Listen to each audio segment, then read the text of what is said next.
तो सबसे पहले हम आहाना म्यूजिक सेंटर को, जो कि इस म्यूजिक कंपनी के डायरेक्टर साहब हैं, प्रबंधक जी हैं, बहुत बहुत आप लोगों को हम अपने हृदय की गहराइयों से धन्यवाद देते हैं, जो कि आपने खेत खरिहान गांव देहात से कलाकारों को उठा करके आसमान तक ले जाने का काम किया है। इसलिए आप लोग बधाई के पात्र हैं। धन्यवाद धन्यवाद। और हम कैलाश नाथ पाल आप लोगों के सामने ये आहाना म्यूजिक कंपनी की ओर से आप लोगों के एक मौसमी गीत सुनावे चले थे। आशा न बल्कि विश्वास था कि आप लोगों के पसंद आई और प्यार दुलार दी है।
कवि ने लिखा है का, अरे मस्ती में मातल बा फागुन महीना,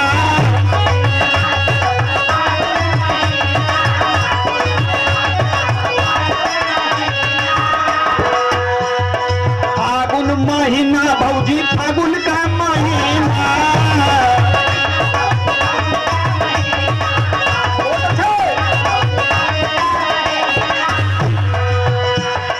मातल बा धरती बनल कायदारीना,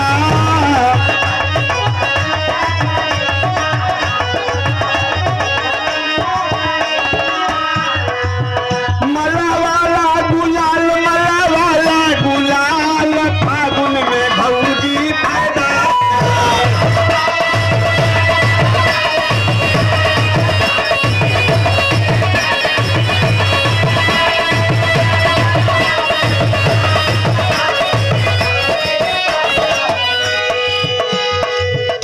मौसम के हिसाब से देवर अपने भौजाई से कलश की समय से हर एक काम बड़ा निक लगला भौजी।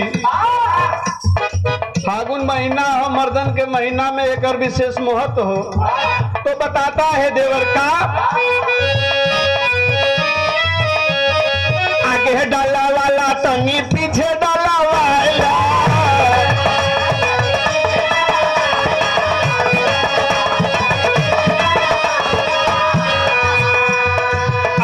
बगल ऊपर नीचे डाला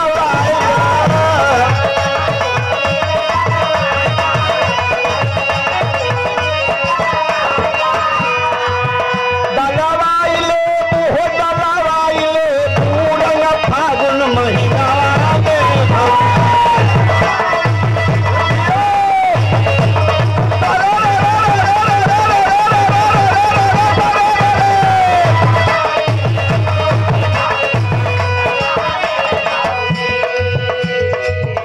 देवर कहता है, हे भौजी, देवर कॉलेज की हे भौजी, हम हमार मन हो कि त्योहार साल भरे के बाद आवला ऐसा मौसम, तो हमार मन करे तो तनी आगे डाल दे, तनी तोरे पीछे डाल दे।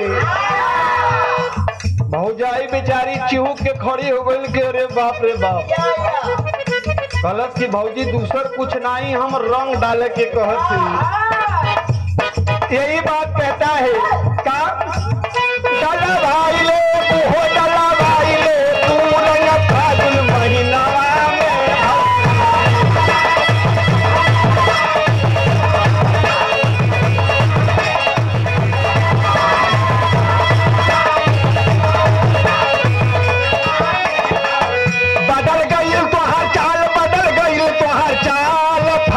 महीना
कैसे डलवावे के कहो तो कि कैसे डलवाने में बड़ा मजा मिली।